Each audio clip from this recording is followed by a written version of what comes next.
Guys, welcome back to the Contour series tutorials. So far in the tutorials, what we did was we created a restaurant class which has a greet customer method which greets a customer when we call this method.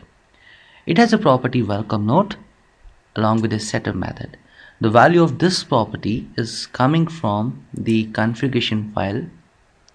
Here we have provided the value of this property. And then we wrote a test class where we requested Spring Framework to provide us with the restaurant object.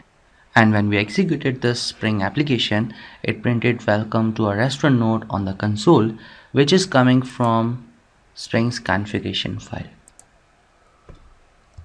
In simple words, we saw how to use Spring Framework for creating a Java object without you doing it programmatically. Now let's modify this example to see a demo on dependency injection concept using the constructor way. What we will do is we will write a T class with just a function prepare T.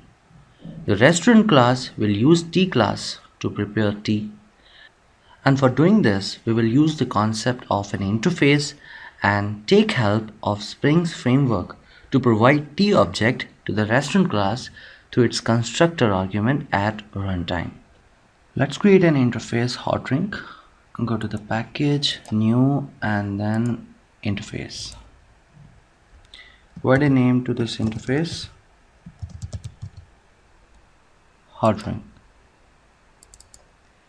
Just to save some time, I have already written this interface. Let's go through it.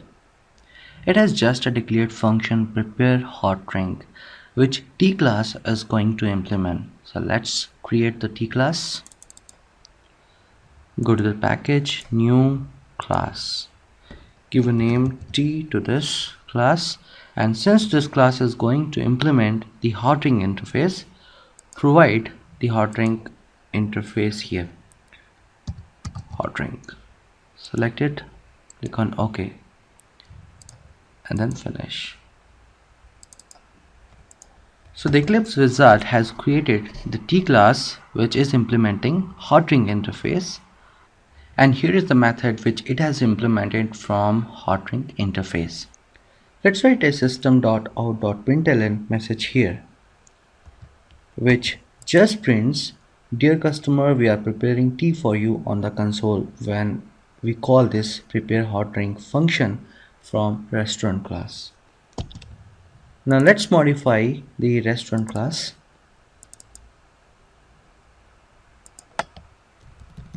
We'll take out all these earlier contents. Just to save some time, I've already written this class. Let's go through it. The restaurant is having just a function prepare hot drink. It is using hot drink interface to call a method prepare hot drink which is written in the T class. If you observe here, I'm not initializing hot drink interface value with the T object anywhere. Instead, what I'm doing here is I've written here the restaurant constructor. At runtime, Spring Framework will create the T object first and then call the restaurant constructor to pass the value of T object here as the argument, and then here a restaurant class will initialize the value of hot drink with the T object.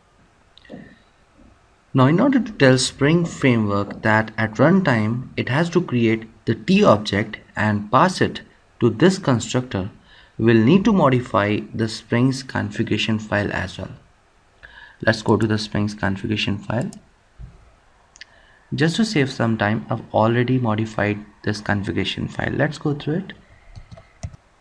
Here I'm creating tbean, and here I'm instructing Spring Framework to inject T object into the restaurant class constructor using this syntax. Now at runtime, when we request Spring Framework to get us the restaurant object in our test class, it will check this constructor's tag and then inject the referenced bean into the restaurant class constructor.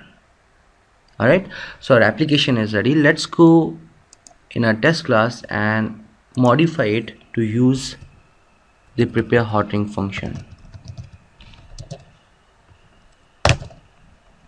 Let's run our application. Great. It's displaying dear customer, we are preparing tea for you. We just saw a demo on dependency injection concept using the constructor way. In the next tutorial, we'll modify the same demo to showcase dependency injection using the setter method way. Guys, thanks for liking our tutorials and providing feedback to us through emails and comments. Believe me, your comments and feedback is really valuable to us. Do like this video if you really like it and subscribe to our YouTube channel to get all updates on latest video tutorials and programming stuff.